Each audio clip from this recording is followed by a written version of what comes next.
I have arthrogryposis, which means I have stiff joints and fewer muscle cells in my entire body.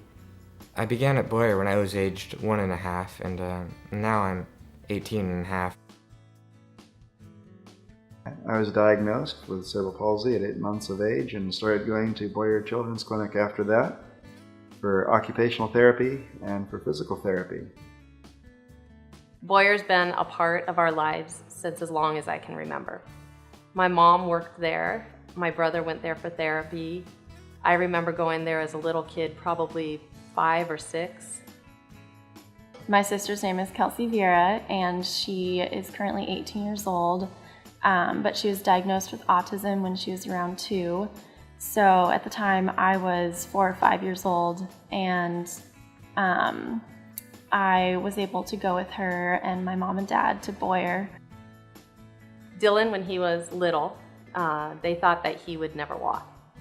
And he would wear my older brother's shin guards from soccer on his knees, and we called him Scooter because he scooted around on his knees everywhere. We honestly weren't sure what sort of progress she was going to make. It was definitely very difficult as a child to not have a typically developing sister, not being able to experience the things that other siblings get to experience. We would watch Dylan doing therapy sometimes. I was always amazed by the huge, what are now exercise balls, but back then people didn't have them in their homes. And it was so fun to watch Dylan be rolled around on those. Going to Boyer brought us hope. I remember the songs. My sister and I still sing them to each other sometimes. Well, one day he decided he was going to walk, and he started walking, and we had a walking party, which consisted of all of us, the siblings and my parents sitting around the living room in various spots, and we'd say, "Dylan, walk to me," and he would walk over to us, and then someone else would say it, and he would walk back. And that night, I remember making a cake and calling it his walking cake. You know, what Boyer did for me then is that I think that they just worked with me in those crucial years. Growing up, and the changes in your body, these are really important times to get a lot of physical therapy. Gay is my therapist at Boyer, and she's given me the ability to do the things that I love to do. I love table tennis. This year is my first year I'm going to compete internationally. Having that experience and sharing that love for the game is unparalleled in terms of its value to me. Just being able to play is made me happy as a person. My therapist told me that she actually knows someone with my level of CP who is in his 40s, and he's in a motor scooter, and that's how he gets around, and I get around by walking.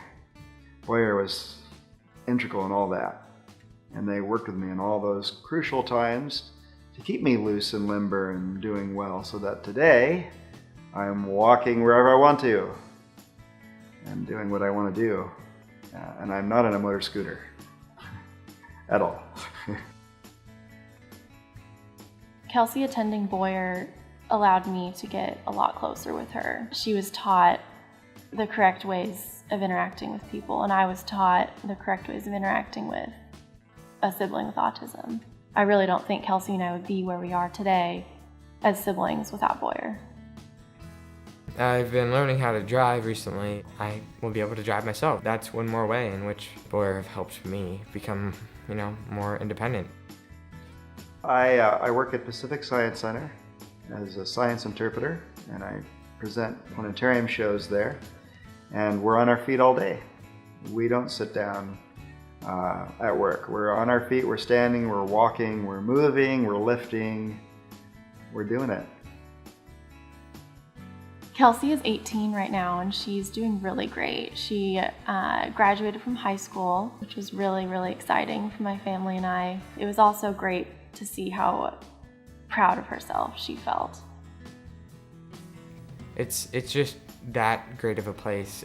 I'd like to see more people have the same experience that I did, and I know that they give that to every kid that they see. Our son was diagnosed at birth with tuberous sclerosis. It was a very scary situation. we actually found out before he was born that he had tumors in his heart. And so that day at the doctor's office, they told me, we're going to induce you and your baby may not make it. I gave birth to this big, happy baby, and they whisked him away from me. And they said, okay, you know, his heart's doing great. Now we're going to have to look and see if he has tumors in his brain. So it was shock after shock, and it was so hard to deal with, and it was so scary. And through this process, you know, those first 3 months were just kind of a blur, but I remember feeling like, I am so lucky. I am so lucky because we have a place to turn to. I know that no matter what the diagnoses are, no matter what happens with Henry, I know where I'm going to take him. There was never a doubt in my mind. It was kind of this sort of surreal feeling like, how does this all work out? How is it that Boyer has always been a part of our life, and now I need them, and there's no doubt in my mind where to turn.